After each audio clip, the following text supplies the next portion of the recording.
Susipažinkite, tai trumpaplaukis taksas. 2024-aisiais Forbes paskelbtame populiariausių šunų dešimtuke jis užima 9-ąją vietą. Taksas yra tikrai mažas ir ilgas medžiotojas. Jeigu verstume šios veislės pavadinimą iš vokiečių kalbos tiesiogiai, tai reikštų barsukų šunį. Verčiame būtent iš vokiečių kalbos, nes šios veislės atstovai yra kilę Vokietijoje. Šunys panašus į taksus pradėti veisti dar 15 amžiuje. Vokiečiai pirmieji pradėjo kryptingai veisti trumpakojų šunis medžiokliai urve.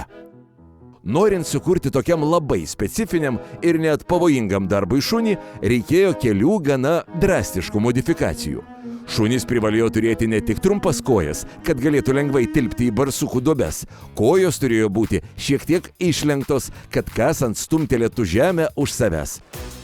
Draugiško, smalsaus ir labai prieraišaus temperamento. Ne pats lengviausias šuo nepatyrusiam šeimininkui, gali būti užsispyręs. Tačiau jei užmegsite gerus santykius, jis bus nemažiau paklusnus nei pačių paklusniausių veislių atstovas. Taksai turi puikią uoslę ir dar puikesnį grobio instinktą. Labai gerai moka spręsti užduotis. Taksas yra išveistas dirbti nepriklausomai, todėl jei jis ėmėsi darbo, galite savo šuns ir neprisišaukti. Tai yra medžioklinis šuo, jiems reikia aktyvumo. Ir ne tik palaikyti gražią figūrą, jiems reikalingi raumenys, kad išlaikytų ilgą kūną. Trumpaplaukiai taksai buvo naudojami kuriant vėlesnės veislės, ilgaplaukius ir šiurkščiaplaukius taksus. 1888-aisiais Vokietijoje buvo įkurtas pirmasis taksų klubas, o dar vėliau net įkurta tarptautinė taksų organizacija. Šią veislę į populiariausiųjų dešimtuką padėjo atvesti tokios įžymybės kaip Marilyn Monroe, Picasso ar Adele.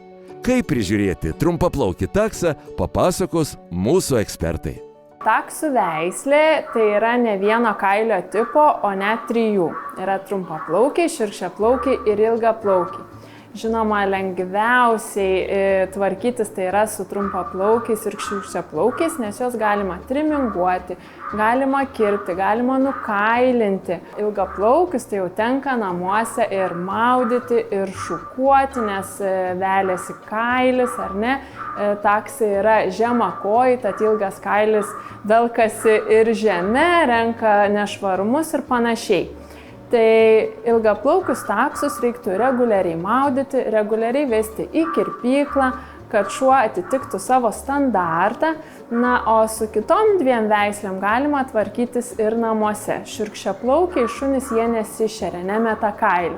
Na, o trumpaplaukiai taksai tai jau linkę šertis ir sezoniškai ir netgi visada, tad juos reikia nukailinti. Kadangi taksų veislės šunys turi nukarusias ausis, nestačias, tai tokias ausis reiktų dažniau patikrinti, atversti ausį, pasižiūrėti, ar jinai nekaršta, neraudona, nėra kažkokių nešvarumų.